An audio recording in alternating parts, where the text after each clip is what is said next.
Halo sahabat, halo Awal Bros. Bertemu lagi dengan kita, saya Dokter Caca bersama dengan Dokter Buhar, dokter spesialis penyakit dalam.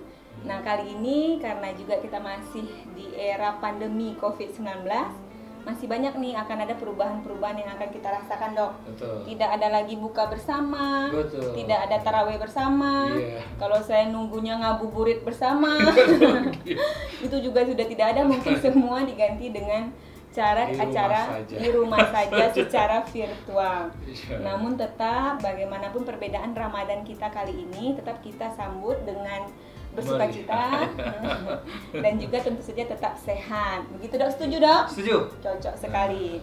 Oke deh, Dok. Tanpa panjang-panjang lebar karena saya pasti yakin pasien-pasien dokter menunggu, saya ganggu sebentar ya, Dok. Iya.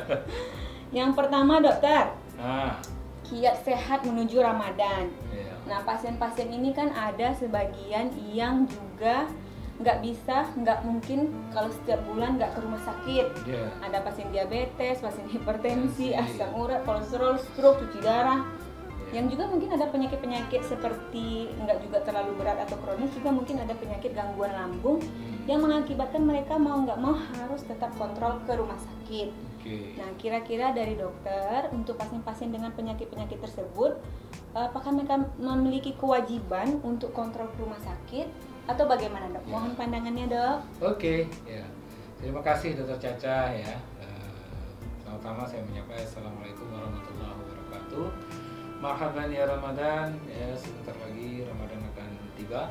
Alhamdulillahirabbil alamin. Allahumma shalli ala Muhammad wa ala ali Muhammad. Ya, tadi sebelum kita membahas yang Dokter Caca tanyakan tadi, siapa-siapa aja sih yang kontrol ke rumah sakit yang perlu diperhatikan? Orang yang diabetes lah, orang hipertensi lah, yang cuci darah lah, kemudian orang-orang yang sakitnya ringan tadi yang lambung. Maka kita harus ngambil satu pemahaman dulu. Nah, pemahamannya tuh begini. Ketika kita puasa, maka akan terjadi proses dalam tubuh kita tuh yang berubah, ya. Nah, terutama dari aspek penyerapan. Ketika kita puasa, itu hampir lebih kurang 12 jam itu kita menahan makan secara fisik, ya, artinya tidak memasukkan makanan ke dalam tubuh kita. Dampaknya apa? Dampaknya usus kita itu istirahat. Nah, istirahatlah saluran pencernaan kita yang tadinya kalau kita sahur jam 5, katakan setelah 8 jam proses baru lengkap, berarti lengkapnya sampai di jam 3, berarti sisa waktu dari jam 3 sampai jam 6, disitulah istirahatnya saluran cerna kita. Nah, ketika dia istirahat, ternyata itu secara penelitian mempengaruhi dampak yang luas. Yang luasnya apa? Penyerapan usus kita ketika kita berbuka itu jauh lebih besar persentase penyerapannya dibandingkan kalau kita makan di hari-hari yang biasa. Dari penelitian itu didapatkan kalau kita di hari-hari biasa itu penyerapan rata-rata makanan kita tuh hanya 35%. Jadi kalau kita makan 3 kali, penyerapannya hanya 105%. Nah, sedangkan waktu kita di bulan puasa atau ketika kita mengerjakan puasa, maka penyerapannya meningkat menjadi 85% sekali kita makan. Artinya kalau kita makan sahur dan kita makan buka, maka penyerapannya 170%. Nah, ini pengetahuan ini, pemahaman ini agar menguatkan kita untuk mengerjakan puasa. Nah, termasuk mereka-mereka yang secara tidak langsung kita jawab di sini penderita asam lambung lah, penderita penyakit lambung lah. Nah, bahkan untuk orang hamil pun ini bisa dikerjakan. Nah, kenapa? Karena penyerapannya tadi yang luar biasa sampai 170%. Nah, jangan khawatir akan mengalami kekurangan gizi atau nutrisi. Nah, begitu juga pada penderita-penderita diabetes. Nah, jadi pada penderita diabetes justru dia akan mendapatkan nutrisi yang lebih baik. Oke, baik. Nah, itulah yang perlu pemahaman kita ya. Nah, kemudian untuk penderita diabetes memang yang harus kita lihat penggunaan obat. Ya. Nah, secara umum memang ada obat-obat yang kalau kita golongkan seperti sulfonylurea itu menjadi obat konsentrasi diabetes, obat diabetes.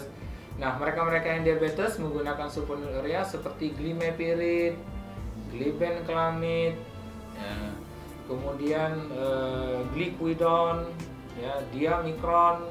Nah, obat-obat ini agar digunakan dimakan pada saat berbuka. Biasanya pasien-pasien diabetes udah hafal nih hafal, ya. Jadi tahu dia. Nah, yang aman kalau kita mau makan obat-obatan itu di waktu sahur seperti golongan metformin. Metformin, pioglitazon atau Atos. Nah, itu aman kita makan di waktu sahur. Karena apa? Karena kerjanya tidak terlalu mempengaruhi penurunan gula secara cepat. Karena kerjanya itu hanya meningkatkan sensitivitas jaringan kita terhadap insulin. Nah, jadi kerjanya aman. Nah, khusus pada teman-teman atau penderita-penderita diabetes yang menggunakan insulin, maka diperhatikan penggunaan insulin di waktu sahur, gunakan setengah dosis yang biasa dia berikan atau yang dia gunakan. Yang injeksi nih misalnya. Injeksi. Contoh misalnya dia pakai biasanya 20 unit. Maka di waktu sahur karena biasanya kita makannya sedikit atau sekedarnya saja, maka suntiknya jadi 10 unit. Oke. Ya, atau yang biasa suntik 15 jadi 8 unit. Ya. Nah, ketika waktu buka, suntiknya kembali full dose. Nah, kembali ke dosis yang biasa. Ya. Nah, itu pada pasien-pasien yang menggunakan insulin. Nah, sedangkan insulin yang digunakan waktu malam itu tidak berpengaruh. Silahkan pakai insulin di waktu malam dengan dosis yang biasa, tidak berpengaruh dia. Nah, kalau pada pasien-pasien yang hipertensi, yang perlu kita perhatikan adalah penggunaan obat-obat yang membuat kencingnya banyak atau diuretik. Nah, seperti furosemid ya. Nanti terkencing-kencing dia. Kencing terus ke kamar mandi terus akhirnya. Terus puasa pun batal. Juga batal jadinya ya. Itu apa dong? Ya furosemid, spironolakton ya. Nah, itu jangan terlalu kita gunakan waktu sahur minumnya. Jadi terpaksa memang kencingnya dirubah lebih banyak habis buka. Iya, kalau itu masih dalam batas wajar ya. Iya. Nah, masih agak sore lah, jadi agak kencing-kencing banyak sedikit ya nggak apa-apa ya. Tapi jangan waktu tidur ya. Terganggu juga ya, malah insomnia nanti. Hipertensinya aman, insomnia muncul. Bahkan nggak bisa sahur dia karena kelewat. Karena kelewatan di kamar mandi terus ya. Nah itu. Nah kalau pada penderita lambung, sudah jelas ya tadi bahwa dia aman.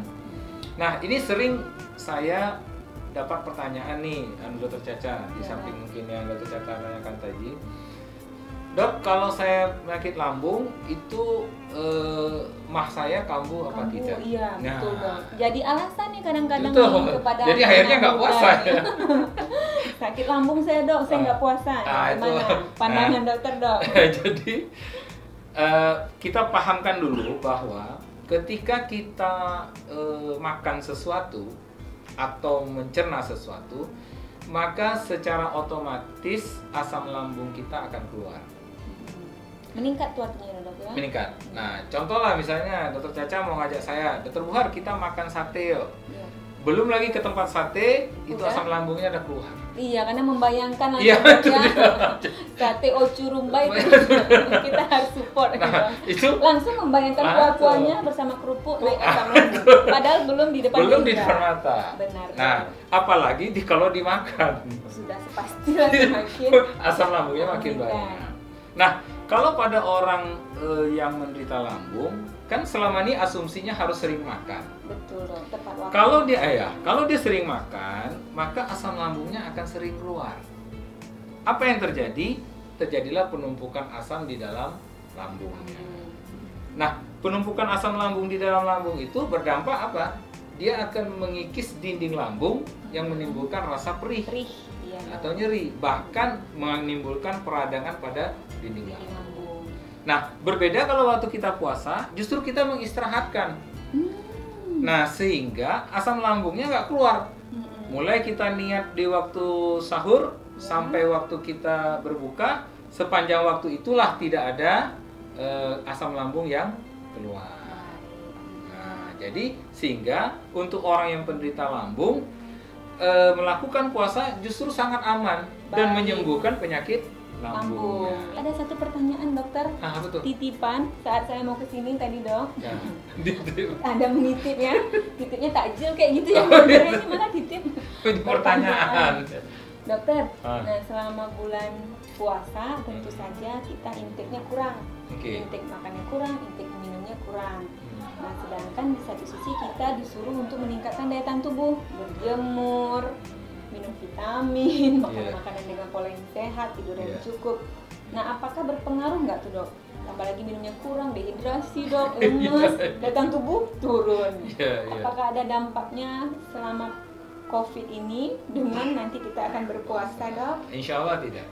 Jadi kalau kita tadi, makanya saya buka dengan pemahaman tadi bahwa penyerapan yang terjadi ketika kita puasa itu jauh lebih baik ya. Itu penyerapannya bisa sampai 170%. Artinya dengan makan sedikit aja itu penyerapannya jauh baik. Apalagi kalau kita makan cukup. Cukup. Nah, begitu juga kita memilih makanan-makanan yang padat nutrisi. Nah, padat nutrisi itu macam-macam, seperti kita buah, yaitu padat nutrisi ya. Kemudian roti ya, kemudian makanan-makanan snack itu padat nutrisi semua. Ya, artinya itu bisa kita konsumsi ya seperlunya, jangan berlebihan juga. Betul. Nah, khususnya pada teman-teman yang punya penyakit-penyakit tertentu kayak diabetes segala macam, tetap menjaga aturan makan sesuai anjuran dari gizi. Betul. Kalau gitu nanti kita perlu nih dok untuk undang ahli Gizi. Benar. Nanti kita juga bersama dengan dokter spesialis gizi, kita juga sudah ada dokter Nur Hasana. Untuk nanti kita kedepannya akan bahas bagaimana sih tips agar makanan-makanan yang padat gizi selama bulan puasa dan juga selama COVID ini, sehingga kawan-kawan jangan pernah jadi alasan COVID-19 untuk tidak berpuasa. Ini nih perlu. Satu lagi nih Dokter Caca, kurma. Nah, kurma tuh padat gizi. Oke, kurma ini yang jual kurma laris, tapi online ya jualnya ya. Gosen lagi boleh ke rumah sakit awal bros. Ojol ya. Ke ojol. Begitu deh kira-kira, mungkin kali ini kita sudahi saja dokter. Terima kasih banyak waktunya dokter Buhar, spesialis penyakit dalam di Rumah Sakit Al Bersanam. Nah, kita juga berharap kawan-kawan kita sama-sama menjalankan praktik Ramadan yang aman selama masa pandemi COVID-19, mengikuti anjuran pemerintah untuk kita stay at home dulu, walaupun memang momennya akan hilang rasanya, momen biasanya kita bertedok buka bersama ataupun sholat udah nggak ada lagi bersama. Iya. Tapi kita bisa lakukan itu di rumah, menguatkan kita satu dengan yang lain. Untuk di rumah juga merupakan peningkatan daya tahan tubuh. Begitu ya dokter ya. Dan yang kedua adalah jangan pernah takut untuk berobat ke rumah sakit. Ke rumah sakit Awal Bros Panam dan Awal Bros lainnya.